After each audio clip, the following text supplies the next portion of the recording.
अभी सब्सक्राइब करें हमारे चैनल VMP म्यूजिक को और साथ में बेल आइकन को भी दबाना ना भूलें।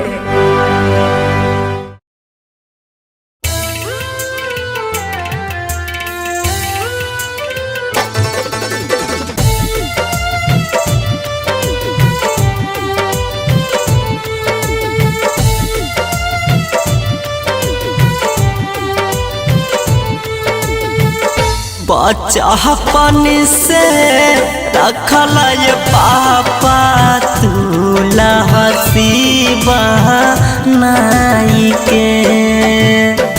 बचपन से रखल ये पापा तुला हसीबा नाई के।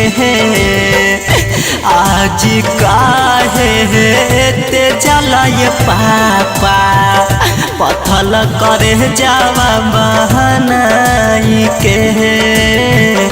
आज काहे ते जलाय पापा पथल करे जावा बहनाई के।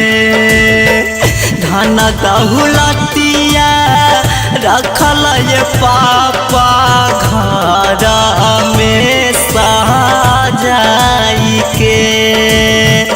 धन दौलतिया रखल ये पापा घर में सजाई के।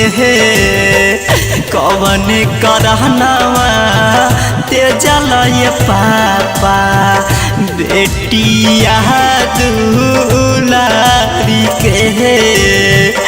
आज काहे ते जला ये पापा बेटिया दुलारी के।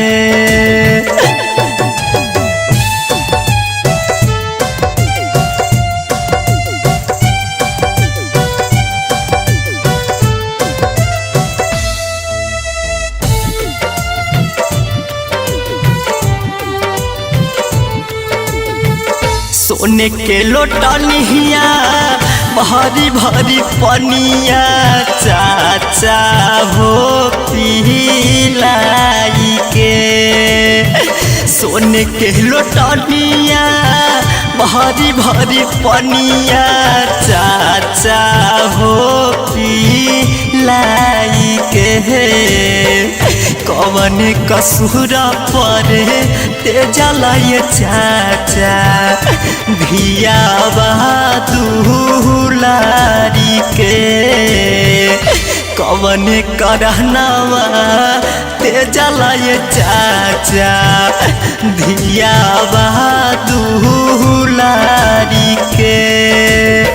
सवहदीना रखल ये चाचा सीना से लगाई के। सवहदीना रखल ये चाचा सीना से लगाई के। आज काहे ते जला ये चाचा पथल करे जावा बहनाई के। आज काहे ते जला ये चाचा पथल करे जावा बहनाई के।